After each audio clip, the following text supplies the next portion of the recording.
উৎসবের মরশুম চলছে। উৎসবের মরশুম মানেই দেদার খরচা, আর এর মধ্যে আবার ওই সঞ্চয়ের উৎসব হয় নাকি? যদি বলি হয়, তবে কি অবাক হবেন?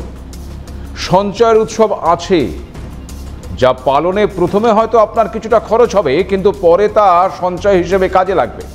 ভাবছেন হঠাৎ এ কথা কেন বলছি? আগে সেটা বলি। ভারত সহ গোটা বিশ্বের অর্থনীতির দিকে যদি আপনি তাকান, তাহলে দেখতে পাবেন যে ক্রমেই যেন কমে যাচ্ছে ওই কারেন্সির মূল্য, হ্রাস পাচ্ছে টাকার দাম, আর অন্যদিকে হু হু করে বাড়ছে সোনার দাম। গোটা বিশ্বে যদি কারেন্সি ধাক্কা খায়, তবে কি করবেন সাধারণ মানুষ?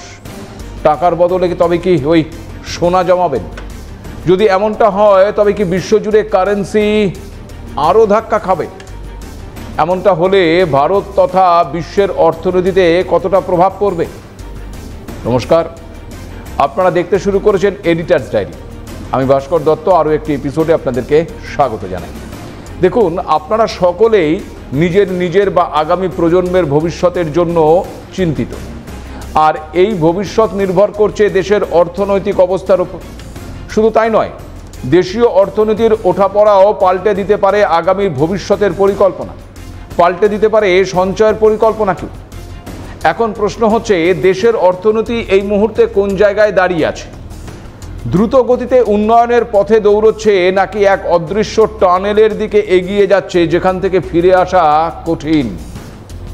একদিকে আমরা দেখতে পাচ্ছি চড়চড়িয়ে বাড়ছে সোনার দাম, মূল্যবান হলুদ ধাতু কিনতে গিয়ে হাতে ছ্যাঁকা লাগছে মধ্যবিত্তের।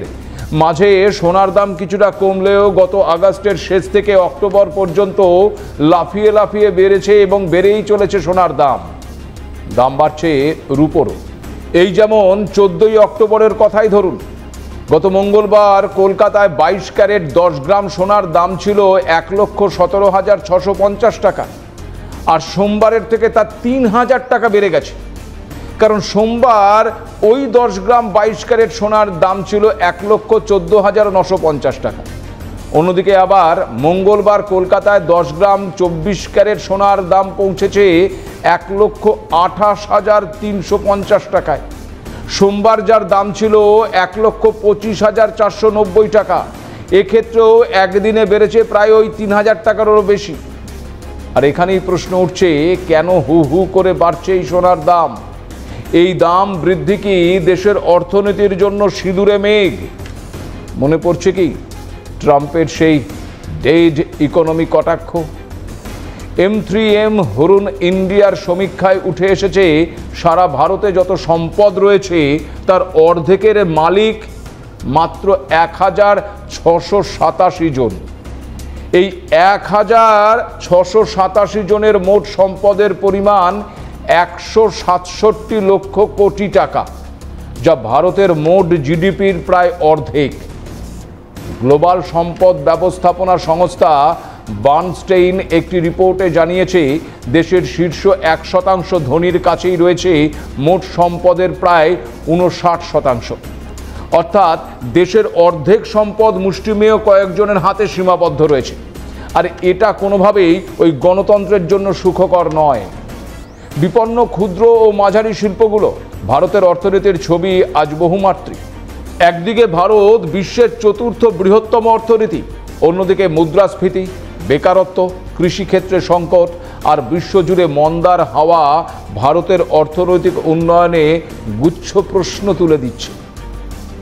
আন্তর্জাতিক মুদ্রা তহবিলের অনুমান অনুযায়ী 2025 সালে ভারতের জিডিপি বৃদ্ধির হার 6.8% থেকে 7%-এর মধ্যে ঘোরাফেরা করছে।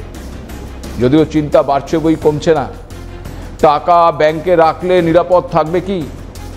ভবিষ্যতের জন্য সঞ্চয় সুরক্ষিত, এই ধারণা একসময় সমাজে ছিল অটল, কিন্তু আজকের গ্লোবাল অর্থনীতিতে সেই আস্থার ভিত্তিতেই যেন কাঁপন ধরেছে। বিশ্বের ধনী দেশ থেকে শুরু করে উদীয়মান অর্থনীতির দেশগুলো পর্যন্ত ওই বিনিয়োগের ধারা বদলাচ্ছে অত্যন্ত চুপিসারে।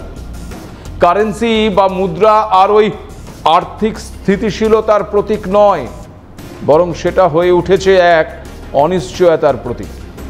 এর জায়গা দখল করছে রিয়েল অ্যাসেট, যেমন জমি, সোনা, রূপো রিয়েল এস্টেট, এমনকি এই তালিকায় রয়েছে কৃষি জমিও।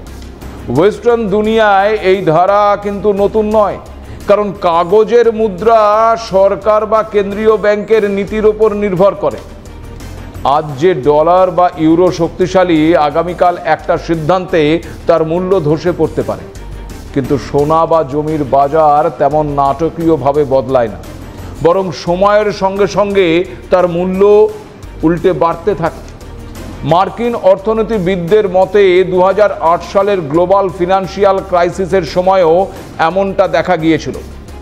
2008 সালে ওই লেম্যান ব্রাদার্স ধসে পড়ার পর বিশ্বজুড়ে আর্থিক বাজারে যেমন হঠাৎ এক ভূমিকম্প নেমে এসেছিল। বিনিয়োগকারীরা বুঝতে পেরেছিল যে ব্যাংকটিকে এতদিন পর্যন্ত তারা একটা শক্ত ভিত বলে ভাবত, সেটা মুহূর্তে দেউলিয়া হয়ে গেছে। ফলে মানুষের মধ্যে ছড়িয়ে পড়ে এক আতঙ্ক। আরও কোনো বড় ব্যাংক বা ফাইন্যান্স কোম্পানি ভেঙে পড়তে পারে, এই আশঙ্কায় তারা হুড়মুড় করে শেয়ার বিক্রি করতে শুরু করে। একসঙ্গে বিপুল পরিমাণ শেয়ার বিক্রি হওয়ায় স্টক মার্কেট ভেঙে পড়ে, শেয়ার বাজারে তীব্র ধস নামে। ব্যাংকগুলো একে অপরকে ঋণ দিতে ভয় পেতে থাকে, কারেন্সির ওপর চাপ তৈরি হয়। বিনিয়োগকারীরা ডলার, ইউরো বা অন্যান্য মুদ্রায় ভরসা হারাতে শুরু করেন, কারণ কেন্দ্রীয় ব্যাংকগুলো আতঙ্কে প্রচুর টাকা ছাপাতে শুরু করেছিল। এই পরিস্থিতিতে ধনী এবং সাধারণ মানুষ উভয়ই নিরাপদ আশ্রয়ের খোঁজে ওই সোনা, রূপো, জমি এবং রিয়েল এস্টেটের দিকে ঝুঁকে পড়ে। ইতিহাস বলছে, সংকটের সময় এসব বাস্তব সম্পদের দাম কিন্তু কমে না, বরং সঠিক সময়ে এগুলোর চাহিদা আরও বেড়ে যায়। শেয়ার এবং কারেন্সির বাজারে আতঙ্ক ছড়িয়ে পড়লেও রিয়েল এস্টেট, কৃষি জমি এবং গোল্ডের দিকে ধনীদের ঝোঁক বেড়ে যায়। আজকের ইউরোপ বা আমেরিকায় দেখা যাচ্ছে একই ধারা। বিশ্ববিখ্যাত অর্থনৈতিক লেখক এবং বিনিয়োগ পরামর্শদাতা রবার্ট কিওসাকি এই বিষয়ে বহুবার সতর্ক করেছেন মানুষকে। তিনি বলেছেন, cash is trash, save gold, silver and bitcoin, because governments will keep printing more money. অর্থাৎ টাকার কোনো দাম নেই, সোনা জমাও, রূপো জমাও, বিটকয়েন জমাও, কারণ সরকার তো টাকা ছাপতেই থাকবে। অর্থাৎ নগদ টাকা বা ব্যাংকে জমা রাখা টাকা একসময় মূল্য হারাবে, কারণ সরকার মুদ্রা ছাপিয়ে বাজারে টাকার যোগান বাড়াতে থাকবে, যার ফলে মুদ্রাস্ফীতি এবং ক্রয় ক্ষমতার অবনতি ঘটবে। অর্থনীতিবিদ কিওসাকির মতে প্রকৃত ধনসম্পদ তৈরি হয় ওই সোনায়, জমিতে, কৃষি খাতে, এমনকি কিছু ক্ষেত্রে ডিজিটাল অ্যাসেটেও। তিনি বহু আগেই ভবিষ্যৎবাণী করেছিলেন যে 2020 পরের দশকে বিশ্বব্যাপী একাধিক রিসেশন এবং মুদ্রার প্রতি আস্থাহীনতা দেখা দেবে। আর আজ সেটাই যেন বাস্তব হচ্ছে। যেমন ধরা যাক, বিশ্বের সবচেয়ে বড় বিনিয়োগ সংস্থা ব্ল্যাকরক, এই ব্ল্যাকরকের কথা আপনারা অনেকেই জানেন। 2025 সালে তাদের মোট সম্পদ ব্যবস্থাপনার পরিমাণ প্রায় $12.5 ট্রিলিয়ন। এত বড় প্রতিষ্ঠান হওয়ায় বিশ্বের বিভিন্ন দেশের অর্থনৈতিক বাজারে তাদের প্রভাবও বেশ ভালো। এই ব্ল্যাকরক বিভিন্ন ধরনের বিনিয়োগে অংশগ্রহণ করে থাকে, শুধু স্টক বা বন্ডেই নয়। তারা রিয়েল এস্টেট, ইনফ্রাস্ট্রাকচার, কৃষি, জলসম্পদ এবং এনার্জি সেক্টরের মতন বাস্তব সম্পদেও ক্রমশ বিনিয়োগ বাড়াচ্ছে। তাদের বিনিয়োগের একটি গুরুত্বপূর্ণ অংশ হলো ওই গ্লোবাল রিয়েল অ্যাসেট ফান্ড। তারা মূলত ওই রিয়েল এস্টেট ইনভেস্টমেন্ট ট্রাস্ট এবং মাল্টি ফ্যামিলি প্রপার্টিজে বিনিয়োগ করে, যাতে দীর্ঘমেয়াদী লাভ এবং স্থিতিশীলতা নিশ্চিত হয়। সাম্প্রতিক বছরগুলোতে এই ব্ল্যাকরকের বিনিয়োগের কৌশলে একটি স্পষ্ট পরিবর্তন লক্ষ্য করা যাচ্ছে। তারা ফিয়াট মুদ্রা বা প্রচলিত ব্যাংকিং ইনস্ট্রুমেন্টের ওপর অতিরিক্ত নির্ভরতা কমিয়ে বাস্তব সম্পদে বেশি গুরুত্ব দিচ্ছে।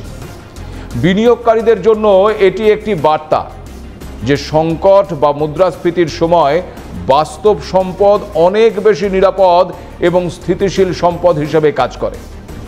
এবার আসা যাক ভারতের দিকে।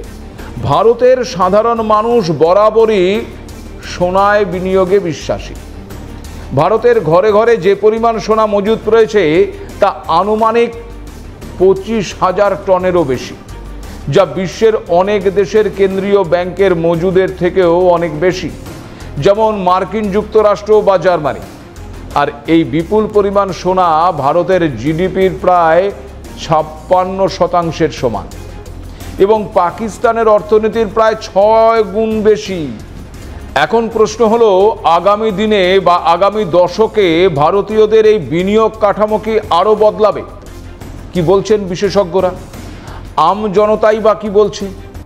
2015 থেকে 2025 গত 10 বছরে ভারতের সোনার দাম কিভাবে বেড়েছে দেখুন। 2015 সালে ভারতের প্রতি 10 গ্রাম সোনার দাম ছিল 26,000 টাকা মাত্র। 2025 সালে তা বেড়ে পৌঁছেছে প্রায় 1,22,000 টাকায়। ওই সময় কেউ যদি ওই 26,000 টাকা ব্যাংকে রাখতেন, সাধারণ সুদে তা 10 বছরে হয়তো ওই 60,000 টাকার কাছাকাছি কিছু পৌঁছতো। কিন্তু যদি সোনায় বিনিয়োগ করতেন তাহলে তিনি পেতেন 1 লক্ষ টাকারও বেশি। আর এই সমীকরণই সাধারণ মানুষের চোখ খুলে দিচ্ছে। মুদ্রাস্ফীতি, ব্যাংকের অনিশ্চয়তা এবং নীতিগত পরিবর্তনের ভয়ে অনেকেই ওই ব্যাংকের বদলে সোনা বা জমিতে বিনিয়োগকে অগ্রাধিকার দিচ্ছে। রিয়েল এস্টেট সেক্টরও গত কয়েক বছরে ভারতের মেট্রো শহরগুলোয় ব্যাপক বৃদ্ধি পেয়েছে। বিদেশি ফান্ড, প্রবাসী ভারতীয়দের টাকা, এমনকি বড় কর্পোরেট সংস্থাগুলিও এখন রিয়েল এস্টেটে বিনিয়োগ করছে। 1929 সালের গ্রেট ডিপ্রেশনের কথা মনে আছে? এই গ্রেট ডিপ্রেশনে যখন হাজার হাজার ব্যাংক বন্ধ হয়ে গিয়েছিল, তখন লক্ষ লক্ষ মানুষ চাকরি হারিয়েছিল, ডলারের মূল্য তলানিতে পৌঁছেছিল। সেই সময়েও যারা সোনা বা জমিতে বিনিয়োগ করে রেখেছিলেন তারাই কিন্তু তুলনামূলকভাবে নিরাপদ ছিলেন। প্রশ্ন উঠছে, ভারত কি এবার সেই পথেই এগোচ্ছে? সোনার দাম এরকম লাফিয়ে লাফিয়ে বাড়ছে কেন? কি বলছেন বিশেষজ্ঞরা? শুনুন। 2024-2025 গোল্ডের যা পারফরমেন্স, তাতে 5 ইয়ার্স, 15 ইয়ার্স, 20 ইয়ার্স সমস্ত কম্প্যারিজনে গোল্ড স্টক মার্কেটকে বিট করে দিয়েছে। আমাদের সেন্সেক্সকে একমাত্র 10 ইয়ার্সেরটায় গোল্ড একটু নিচে আছে রিটার্নে, 10 ইয়ার রিটার্নে কম্পারেটিভ সেন্সেক্স বেশি আছে। আদারওয়াইজ 5, 15, 20 সমস্ত বছরের পার্সপেক্টিভে গোল্ড কিন্তু এগিয়ে গেছে। এই জাতীয় অবস্থায় যারা এফডি শেয়ার বাজারে বিনিয়োগ করেন তারা এখন কিন্তু চিন্তা করতে বাধ্য হবেন, আগামী দিনে যখনই গোল্ডে একটু কমি বা নরমি বা একটু প্রাইসে একটু ডিসেলারেশন আসবে একটা পোর্শন, এবং এটা আমরাও অ্যাডভাইস করব। আমরা যেমন জমি কিনি, গাড়ি কিনি, এফডি করি, শেয়ার করি, তেমনি প্রেশাস মেটাল যেটা গোল্ড অ্যান্ড সিলভার দুটোতেই কিন্তু এখন সেটা ফিজিক্যাল হোক বা ইলেকট্রনিক্যালি ইটিএফের মাধ্যমে হোক, এটা কিন্তু একটা অবশ্যম্ভাবী ব্যাপার হয়ে দাঁড়াবে। আলট্রা এইচএনআই এবং মধ্যবিত্ত নিম্নবিত্ত যে যেরকমভাবে পারেন তারা কিন্তু গোল্ডের এক্সপোজার নেওয়ার চেষ্টা করবে। এরপরেও বলছি যে ভারতবর্ষে আজকে যে সোনার দামটা যে জায়গায় আছে, সেই জায়গা থেকে আমরা হয়তো কয়েকদিনের পরে একটা কারেকশান দেখব, যেই কারেকশানটা হতে বাধ্য। এবং আপনি ইতিহাস বলছেন, ইতিহাসও এরকম অস্বাভাবিকভাবে সোনার দাম বেড়েছে, তারপরে কিন্তু একটা জায়গাতে এসে স্টেবিলাইজ হয়েছে। এবং আমি যারা টিভির পর্দায় চোখ রেখেছেন তাদেরকে আশ্বস্ত করছি যে হয়তো খুব তাড়াতাড়ি হবে না, কিন্তু মানে এটা ভবিতব্য যে সোনার দামটা আপনার আয়ত্তের মধ্যে আসবে। এতক্ষণ শুনলেন বিশেষজ্ঞদের মতামত। এবার একটু জেনে নেব এই বিষয়ে স্বর্ণ ব্যবসায়ীরা কি বলছেন। কালকে 1,500 বাড়লো, পরশু 1,000 বাড়লো, এই করে করে তো 1,26,000 পৌঁছেছে। তা এখন কথা হচ্ছে, সাধারণ যার কাছে কেনার মতো অর্থ আছে সে ভাবছে যে কিছু কিনে রাখি, পরে বেচে দেবো। তারা ব্যবসায়ী নয়, কিন্তু তারা আম আদমি, তাতেই তারা ইনভলভ হয়ে যাচ্ছে, যার ফলে আরও সোনার দামটা বেড়ে যাচ্ছে। বলতে এখন যে বাজার, কালকে আমরা বেচেছি 11,595 টাকা গ্রাম। হ্যাঁ, সে তুলনায় আমরা যে বিগত যে দিনগুলোর তুলনায় এখন মানে সোনার দাম অনেক বেশি। সেই তুলনায় এখন আর কাস্টমার অতটা অ্যাভেলেবেল পাওয়া যাচ্ছে না। যাদের পুঁজি আছে তারাই একমাত্র কিনে রাখবে। সামনেই আসছে ধনতেরাস উৎসব, যা আপনাদের কাছে ওই সঞ্চয়ের উৎসব হয়ে উঠতে পারে। এক্ষেত্রে শহরের সাধারণ সঞ্চয়কারী মানুষরা কি বলছেন? আমার মনে হয় গোল্ড কিনে ইনভেস্ট করে ভালো, কারণ টাকাটা যে সেটা কোথায় রাখা হবে, ব্যাংকের ইন্টারেস্টও কম, আর ওটা লিকুইড মানি হিসাবে, এটা একটা অ্যাসেট হিসাবে থাকবে। না, সোনা একটা ডেড অ্যাসেট, এটা মানতেই হবে, কেন সোনাটাকে সবাই লিকুইডেট করে না। আর দাম বাড়ছে, ওটা অনেক কারণেতে দামটা বাড়ছে, একটা জায়গায় হয়তো গিয়ে একটা স্টেবল হবে, কিন্তু অ্যাজ অ্যান ইনভেস্টমেন্ট অপশন সোনাটা কোনোদিনই আমাদের, মানে আমি অ্যাজ আ লেডি আমি কোনোদিনই পছন্দ করি না যে যতটুকু প্রয়োজন অতটুকু। যেরকম সিচুয়েশান চলছে, মানুষ খেতে পাচ্ছে না, আর সোনা এক সময় ছিল কি ঠিক আছে লামসাম করে যা হয়ে যেত, এখন লাখ টাকা ক্রস করে গেছে। একটা মানুষ পুরো বছর কাজ করলে লাখ টাকা পায় না, তো সোনা কিনতে এই মিডিল ক্লাস লোক প্রয়োজন এর কী করে করবে? গোল্ডই ভালো, গোল্ডেই তো ইনভেস্টমেন্ট করা ভালো। এখন ব্যাংকে রাখাটা সেফও নয়, আর ইন্টারেস্টও অনেক কম, তেমন কিছু পাওয়াও যায় না। সোনার অতিরিক্ত দাম বৃদ্ধির কারণে আমজনতার কাছে এখন সোনা কেনা যথেষ্টই ব্যয়বহুল। এর সঙ্গে যুক্ত হয়েছে ভূ রাজনৈতিক অনিশ্চয়তা, বিশ্বজুড়ে চলা বাণিজ্য যুদ্ধ এবং পশ্চিমী অর্থনীতির নড়বড়ে ভিত্তি। সব মিলিয়ে ভারতের অর্থনীতিতেও চলছে একটা সাইলেন্ট চেঞ্জ। তাছাড়া অর্থনীতির সামগ্রিক ছবিটা যতই উজ্জ্বল হোক, সাধারণ নাগরিকের পকেট কিন্তু ভিন্ন কথা বলছে। খাদ্যপণ্যের দাম বেড়েছে বেকারত্বের হার। তাছাড়া কৃষি প্রধান দেশ ভারতে কৃষিতে কর্মসংস্থান বেশি হলেও আয় যথেষ্টই কম। গ্রামীণ আয় না বাড়লে আভ্যন্তরীণ চাহিদাও থমকে যেতে পারে, যা অর্থনীতির জন্য ভবিষ্যতে বড় মাথা ব্যথার কারণ হতে পারে। তাছাড়া আবার ভারতের অর্থনীতির এক নতুন ইঞ্জিন হলো ডিজিটাল ইকোসিস্টেম। ইউপিআই লেনদেন এখন মাসে 1400 কোটি ছাড়িয়েছে। ছোট দোকান থেকে শুরু করে আন্তর্জাতিক পেমেন্ট, সমস্ত জায়গাতেই ওই ডিজিটাল পেমেন্ট ঢুকে পড়েছে। 2016 সালে চালু হওয়া এই ইউপিআই এখন দেশের মোট ডিজিটাল লেনদেনের প্রায় 84%।